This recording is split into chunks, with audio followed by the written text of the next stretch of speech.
Hey guys, this is CDJ. Today I'm going to walk you through using the crossover move in NCAA Basketball 10.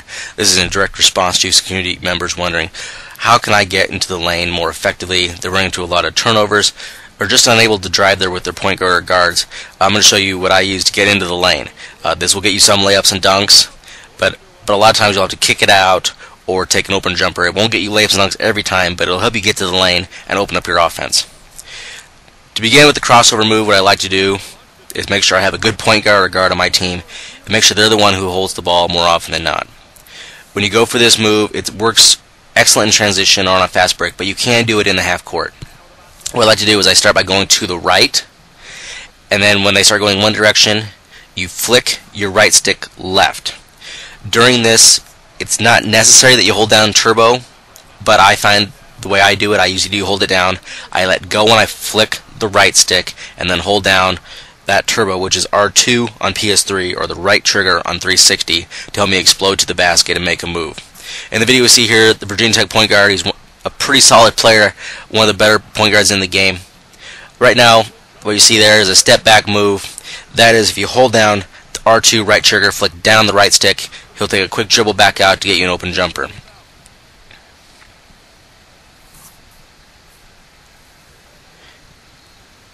This is an example of him using a size-up move, which we'll talk about in the next video later on in the blog. Whether it comes to the crossover move or the size-up move, you have to be careful at the top of the key. If you just stand there and do it repeatedly or just keep standing there doing it, the defense will steal the ball like you just saw there. So you have to make moves with it quickly, or at least relatively quickly. There's a perfect example. Point guard started going one way, did a crossover the other, was able to get to the rim, missed the shot, but he did get to the lane. Here again, starts going one way, flick that right stick left, gets to the hoop again. This goes to show you it's not always successful in terms of making the basket, but it is relatively successful in getting to the hoop. Here again, that one just kind of dribbled around, did a few crossover, moved the ball back between hands, was able to draw a foul.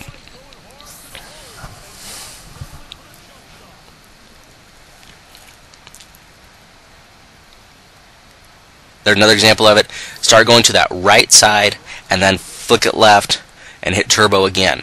I find somehow, for some reason for me, if I'm on the right side of the screen going towards the basket on the right, I have better luck with it just because it seems more natural to learn the move. Once you get it down that way, it seems a lot easier to translate to other areas of the court. Again, another move you can do, spin move, is a move you use but can get by flicking up on the right stick. I don't have that one mastered quite as well as the crossover. As you can see there again, get going one way, flick it back the other, you get to the lane. There, an easy layup. On the replay, he starts going right, holding down turbo. When you get ready to make your move, let go of turbo, flick the right stick left, hit turbo again, accelerate to the basket. One of the keys is knowing when to hit that layup or dunk button, which is square on the PS3 and X on Xbox 360. I like to hit it when I'm just inside the lane. On that previous clip we saw, when you get inside like the ACC logo, then you hit it.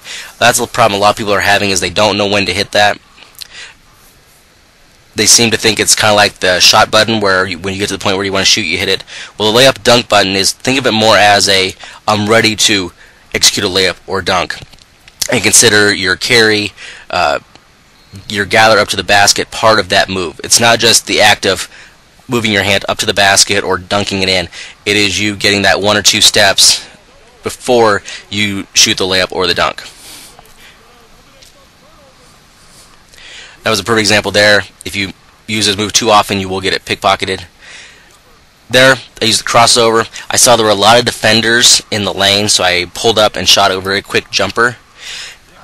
The crossover is a great move. You have to play around with it. I recommend maybe playing on a lower difficulty. Use a team with a great point guard in the game. I know Kansas has a great point guard. Kentucky has a great point guard in the game by default. So, this is CDJ. Use the crossover move. Get in the lane. When you get in the lane, make that decision what you want to do with the ball.